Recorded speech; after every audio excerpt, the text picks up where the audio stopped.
Je vais vous parler de force de préhension des mains. Donc, force de préhension des mains, pourquoi ça peut être utile? Bien, plusieurs raisons. Premièrement, comment on mesure la force de préhension des mains? Souvent, quand on la mesure dans des centres de conditionnement physique, c'est souvent à l'aide d'un dynamomètre, un appareil rouge de type Taiki généralement. On mesure la force de préhension de chaque main en kilos. Donc, si vous avez déjà fait une évaluation de la condition physique, souvent c'est dans les tests qu'on fait. Pourquoi ça peut être utile? C'est ça. Donc, c'est pour plusieurs raisons. Par exemple, un joueur de football qui doit agripper le chandail d'un adversaire a besoin d'une force de préhension des mains. Un joueur de hockey, il tient son bâton et quand il effectue un tir du poignet, il se sert à la fois de ses muscles extenseurs que ses muscles fléchisseurs, les avant-bras. Donc les extenseurs c'est comme ça, les fléchisseurs c'est comme ça. Vous allez le voir plus tard. Ça peut être en arts martiaux. Ça peut être un policier qui agrippe un suspect. Par exemple, j'ai déjà connu une fille qui devait faire un test de préhension des mains pour l'escouade canine. Donc, je pense qu'elle devait atteindre 70 kg de chaque main. De façon générale, en haut de 50, c'est souvent bon. En haut de 60, c'est souvent très bon. En haut de 70, c'est excellent. Je ne me rappelle pas trop en avoir vu, là. Mais ça vous donne un petit peu une idée de c'est quoi. En passant, je risque de faire deux parties à cette vidéo aussi. Les avant-bras, c'est des petits muscles, tout comme les mollets. Et des petits muscles comme ça récupère vite. Ça veut dire qu'on peut en faire beaucoup, puis on récupère souvent dans 24 heures. On récupère rapidement. Par exemple, ceux qui ont les avant-bras les plus développés, mais c'est souvent,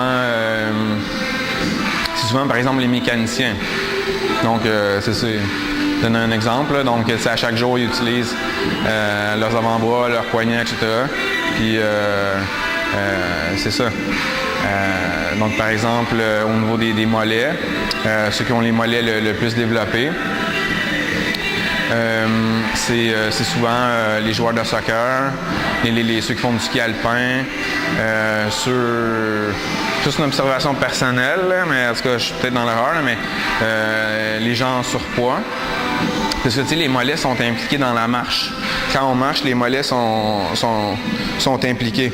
Donc, quelqu'un qui marche toujours avec, supposons, 50 livres de plus, ben généralement, les mollets, ils prennent une certaine proportion.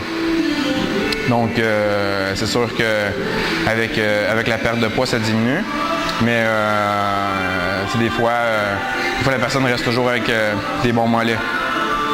Donc, c'est un peu mon petit point. Ouais. Et c'est ça, au niveau des avant-bras et des mollets,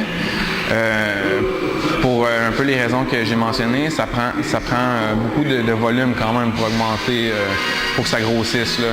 Donc, spécialement les mollets, là, c'est pas pour rien qu'on en parle souvent comme une partie du corps qui est difficile à faire grossir.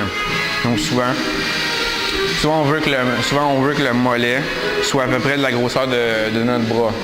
Donc, en circonférence, si vous le mesurez, que ce soit à peu près de la même grosseur. Souvent, c'est les proportions esthétiques. Ça, c'est un peu au niveau du culturisme, là, pour savoir si vous êtes correct ou non. Là. Donc, c'est ça. Donc, dans la prochaine vidéo, si je décide de faire une vidéo, c'est maintenant, je vais vous montrer différentes... Parce qu'on connaît les exercices de biceps, on connaît les exercices de pectoraux, mais on connaît moins les exercices de force de préhension des mains. Donc, c'est pour ça que je voulais faire une vidéo pour vous démontrer différents exercices.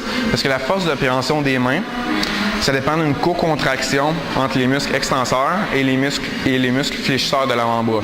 Le problème, c'est que souvent les muscles extenseurs, comme vous allez le voir, sont souvent vraiment faibles. T'sais, quand on fait des biceps, on travaille un petit peu nos fléchisseurs. Mais comme ça, en prise comme ça, les extenseurs, c'est assez rare qu'ils travaillent. Donc, souvent, il y a comme un déficit de force entre les deux. Puis, si on veut améliorer sa force de préhension, il faut, entre autres, améliorer sa force des muscles extenseurs du poignet. Donc, c'est sûr que selon, là, je vais vous montrer les exercices, il faut en faire plusieurs, puis assez souvent pour que ça donne des résultats. Donc, peut-être que ce soit à chaque jour ou aux 2 jours, là, mais une fois semaine, ça ne marche pas, ou 2 fois semaine, ça ne marche pas non plus. Il faut qu'il y ait une certaine fréquence pour que...